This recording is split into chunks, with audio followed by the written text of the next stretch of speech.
Here. It's a terrible feeling. I think we all kind of know that feeling. The feeling of being 80 to 85% finished with a piece that you're working on and just wrestling with it the whole way. And then you almost get to finishing it and you realize that the only way to actually fix it is to just completely scrap it, start over.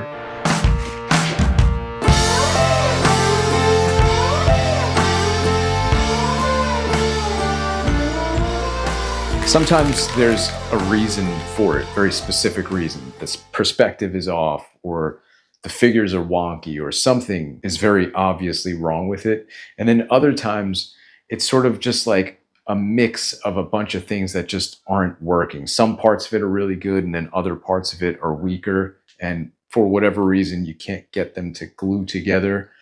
So there's that little bit of a period sometimes of denial where you're focusing more on the good parts and trying not to pay too much attention to the parts that aren't working.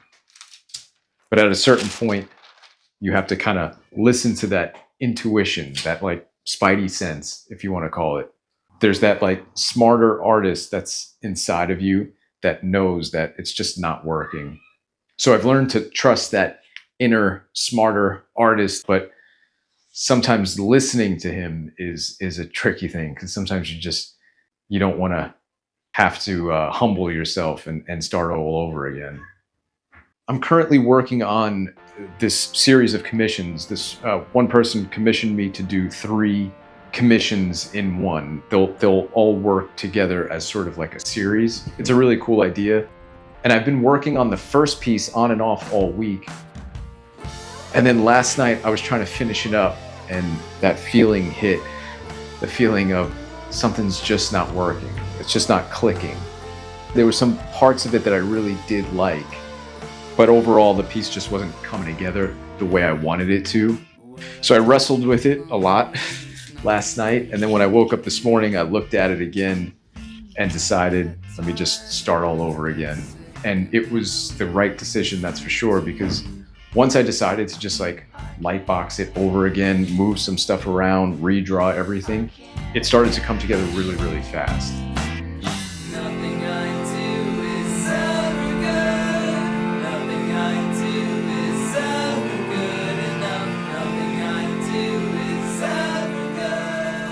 So this commission's a fun one, actually. The guy who commissioned me wanted 3 different pieces of art that all kind of work together in a series. And they're all based off of this one particular panel by Tim Sale from Spider-Man Blue. Anytime I look at Tim Sale's work, I'm always reminded of just how like unique his style was. I didn't really read too much of his comics growing up, but I do remember the Superman book that he did. I think it was called For All Seasons or All Seasons or something like that. But it had this really beautiful, like Americana, Norman Rockwell, classic illustration kind of vibe to it. And just in general, his work had a really retro feel to it, which is right up my alley. So for this piece, I kind of wanted to like employ a little bit of that wash effect that he tends to get, something a little bit softer. So anyway, there's this one particular panel in Spider-Man Blue of a photo booth strip of Peter and Gwen Stacy, and it's resting on like a answering machine.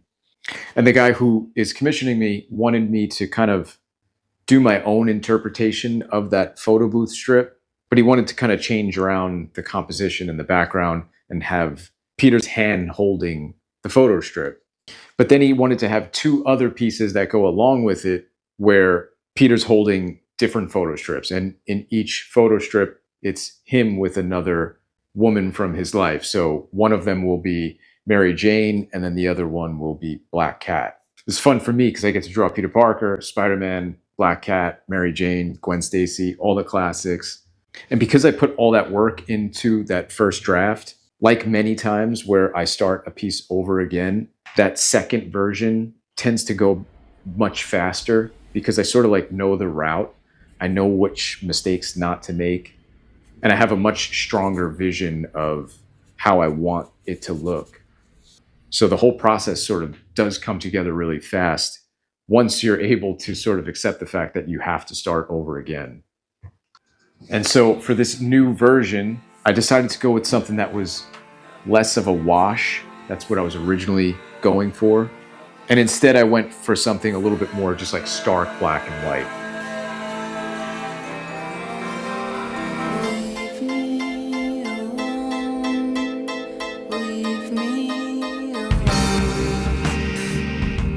I think the hardest thing about lightboxing for me is that in order to do it as effectively as possible, I have to wait until the sun goes down. So that means that I'm working at night, and like past 5 p.m., I'm kind of useless in terms of focusing on anything meaningful. Every now and then I sort of have to, but yeah, I'm not like a night owl, not like I used to be. But I try to make it fun. What I usually do when I'm lightboxing, and I know it's going to take me a while because I'm lightboxing something sort of big, I'll put headphones on, and that kind of just helps me focus, and I can just like zone out and listen to some music and really just get into whatever it is that I'm drawing. So the sun's still out. It's going to be a while. I got to try to stay up. Bear with me. So I fall short of this often, but I try my best to keep my drafting table as clear as possible, just because it helps me focus on whatever it is that I'm trying to work on. As artists, oftentimes we're working on more than one thing at once. I'm sure a lot of you can relate. We tend to get excited about a lot of different things, and it's hard to just focus on one thing. So a lot of times I'll have sketches, I'll have things in progress, all around my drafting table as I'm trying to work on one particular project. All of that clutter, at least for me, it doesn't really help. But sometimes when I clear everything out and I just focus on that one thing, suddenly it's like my mind kind of like opened up a little bit. Sometimes like the physical space being cleared somehow or another has like an impact on your mental space. That kind of clears up too. And conversely, if your physical space is cluttered, your mind is cluttered. So even sometimes when I'm just penciling and lightboxing, I'll take away all my inking supplies and just have a pencil and eraser with me. Just do everything I can to like just simplify the situation and focus as much as I can on the thing at hand. Like I said, I fall short of this very, very often. In fact, I'm filming a video as I draw this, so case in point. But sometimes these little tricks really do work and it can make a big difference. So it helps for me. I figure I'd share it with you as well. If you're having trouble on a particular piece, maybe all you need to do is just kind of like clear your desk a little bit. You might start to see things a little bit differently, hopefully a little bit more clearly. Okay, so it's very dark out, which is great. I'm gonna shut all the lights off. I'm gonna put the lights underneath my clear drafting table, get this all lit up, and then essentially my drafting table just turns into one big light box, which is pretty great. So time to start light boxing. The plan is to light box the two of these. We'll see how far I get. But if I could maintain focus and not fall asleep, I'll get through it. So I'm gonna turn all the lights off, turn this desk into a big old light box, put some music on, and start drawing. Not a bad life.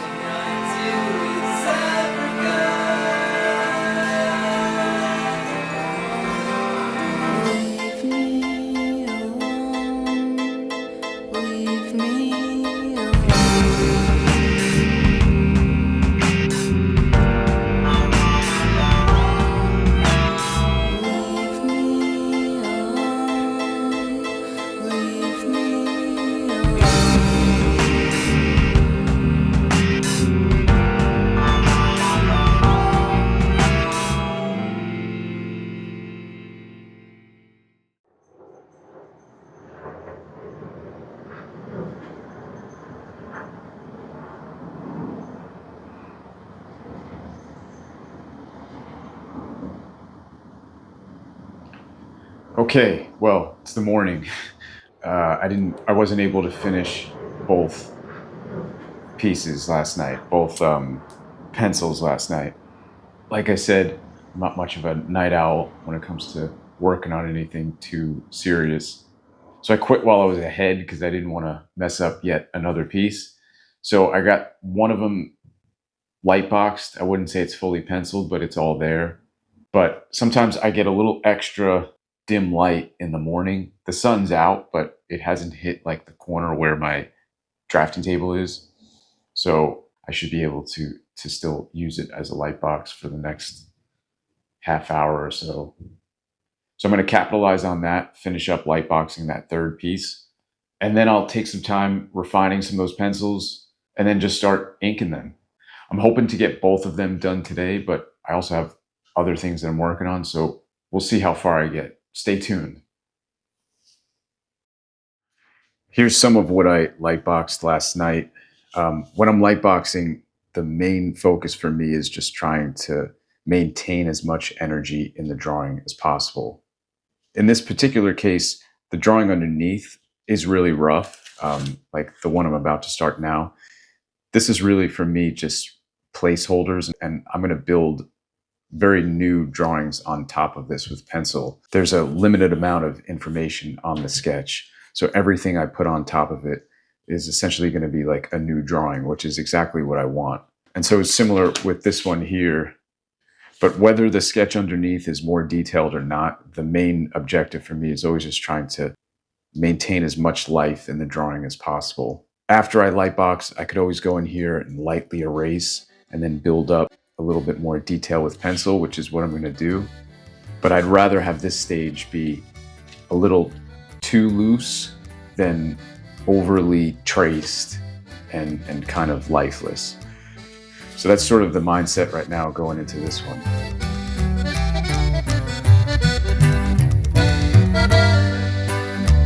Quisiera sacarte de mi mente porque eso de no tenerte no me está haciendo muy bien. Quisiera arrancar de mi memoria esa cara tan hermosa, tu corazón de papel. Si vieras que lo que siento por dentro, que es un solo sentimiento, lo que te voy a ofrecer, lo que nunca había entregado. Before I start inking this one section here, I'm just going to lightly erase over it. I often do this just because sometimes I get a little carried away with the pencils in terms of how much pressure I apply. So before I start inking, sometimes I just like to slightly erase things. It seems a little counterintuitive. You just did all that penciling to then just erase it, but everything is still there. I can still see enough of what I need to cover with ink, and all the information that I laid down is still there. It's just like a shadow of it. It's just yet another attempt at trying to prevent myself from getting too tight with anything and tracing whatever might be underneath rather than creating a new drawing on top of. So I have a nice roadmap underneath. I know where I need to go, and then I'm going to create this new drawing on top with the ink. Hacerte tocar con solo un beso una de ellas. Te voy a tomar sinceramente de tu mano. Hacerte el amor para morderte los labios. Lo siento si es muy fuerte la intención. Soy un loco enamorado. Okay, so these are all the pens so far that I've been using on this piece. I'm really enjoying this Sailor fountain pen. I've mentioned it in a bunch of videos as of late. It's really cool. It's a fountain pen. It has like a nib tip calligraphy pen, I guess you'd call it. I really like the spontaneous line with this one. It's been awesome. Then I'm using these, this like double-sided, I think they're called Itoya. Yeah, Itoya. One side's thick, one side's thin. I've been using this for Peter Parker and Mary Jane's hair so far, and it's been working pretty good. I like the lines I'm getting out of this.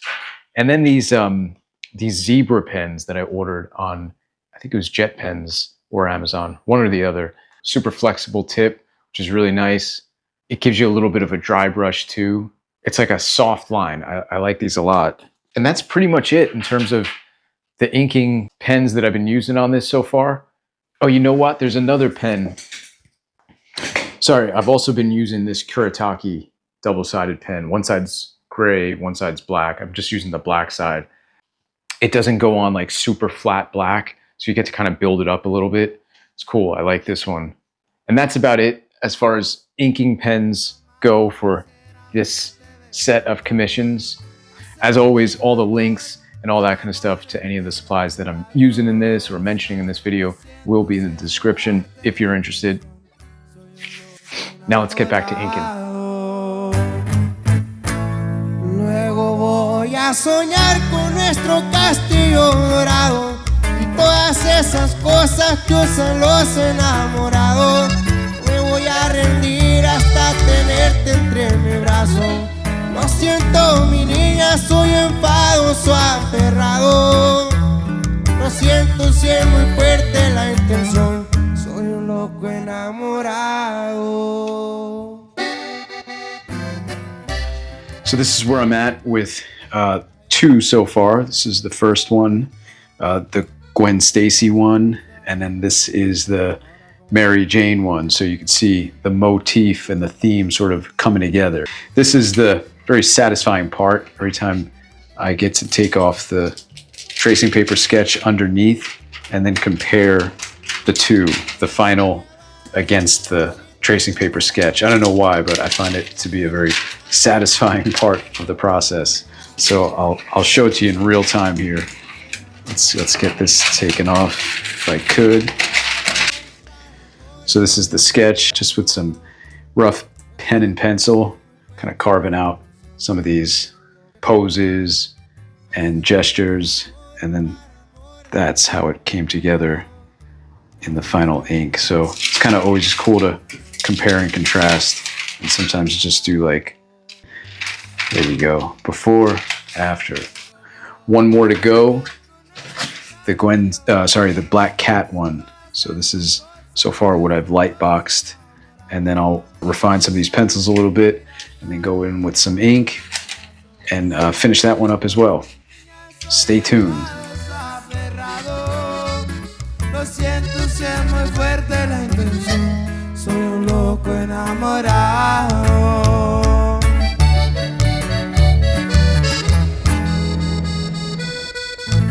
So all day today I've been juggling a few different projects. One of them is the cover for the next Stay Warm sketchbook. It's over here right now. It's pretty cool. It's like freshly lightboxed, so the sketch is on the back of it, and then I just put the basic shapes and composition in. I don't want to show you too much of it. That's gonna be for a future video for sure. It's very like Frazetta inspired, kind of fantasy-esque. It's gonna be a lot of fun. So I'm looking forward to that one. Stay tuned for not only a process video about it, but also the info about the next upcoming Stay Warm sketchbook. It's gonna be coming sooner than later. Can't believe it's almost been a year since the first one came out. So look forward to that soon.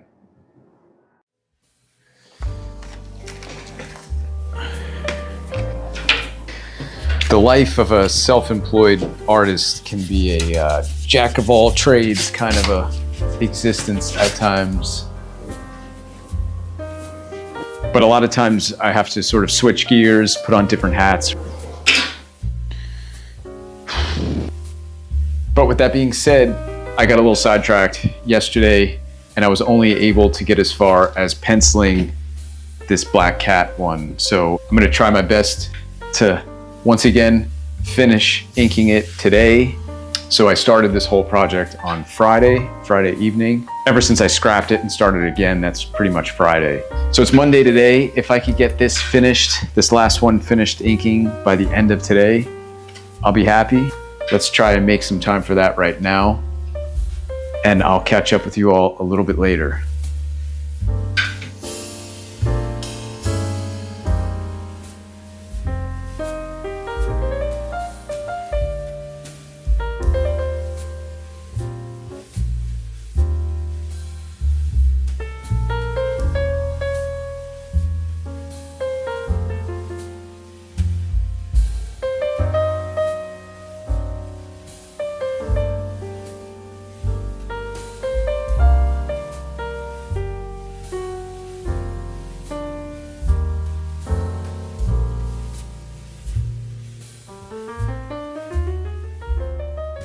Okay, so I finally finished those 3 commissions.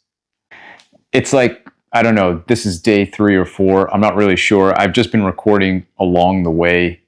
But when I do these commissions, I really want to put as much effort and care into them as possible, because I think that, I don't know, maybe these will be on someone's wall one day, or maybe someone's going to frame these. And when visitors come over, they're going to look at it. And so my rule is that I never send something out that I wouldn't feel comfortable with someone putting it on their wall. And because of that, this is not the first time that I've completely scrapped something when it's just about completely finished or already completely finished. I don't think that the solution is always to just completely scrap something and start over. There's certainly something to be said about sticking with something and working through it. But the more you do this thing, the more you tend to get a feel of when something is worth sticking with and when something is worth starting over. I would say a good indicator of knowing when you might want to scrap something and start over again is if it's like a structural problem. If the composition is just off, especially if you're working traditionally, it's really hard to change those things when you're at a certain point of the process, especially when you're already into like inking or adding color. So to prevent yourself from running into those kinds of situations where you might have to scrap a piece and start over, I would say always really pay a lot of attention to the composition itself. If you meant to have the full figure in the piece, and then as you start planning it out on the page, they're sort of cut off at the knees or at the elbow or something like that, that's something that you really want to account for very, very early on, like in your thumbnails and in your layouts. When you get your layouts right, you get all the composition and the placement right, it's almost like you're like 60 to 70% there already, even before you start drawing on the final board. So preparation is really, really key. And I mentioned this in a recent video about erasing, where I think there's a lot to learn and a lot to gain in starting over, whether it's erasing something or completely starting over. I think you gain a lot from doing that. Because in addition to making the piece better by redoing it, you're also like building those muscles of knowing that you can do something again, not being super attached to that first draft. Obviously, it's great when we get it all right in the first draft, but a lot of times that's just not the way the process goes. And if you don't have enough confidence in your own process and your own skills, it's going to be really hard for you to let go of that first draft because you don't necessarily feel as though you might be able to do it again better. The more you build those muscles and you build that confidence to let yourself know that I don't have to cling to this first draft. It could be better because I could make it better every time. That's, as far as like your art process goes, that becomes very freeing. Trust me, I struggle with this myself, but whenever I run into an issue like I did with this, where I scrap something and redo it and it's so much better for it, it's just another reminder of you could draw it again. Most of the times when you draw something a second, third, fourth, fifth time, it just gets better with each iteration. So thanks for watching. I hope that this was somewhat informative and interesting. This is a little bit of a different format for me, maybe sort of documentary vlog style. I'm just playing around with it. Let me know in the comments if you like this sort of a thing. And maybe I'll make some more videos in the future, sort of documenting my process while I work on something specific. Oh, and by the way, since we're talking about commissions in this video, I'm sort of rounding out my commission list for the rest of 2024. I have a few more spots to fill. So if you're interested in getting a commission of your own from me, I'll leave some info in the description. You can just email me and I'll send you all the details regarding my commission process and how that whole thing works. So hope to hear from you if that's something that you're interested in. I think that's it for now. I got to get back to work. Thanks so much for watching, and I'll catch you in the next one. Take care.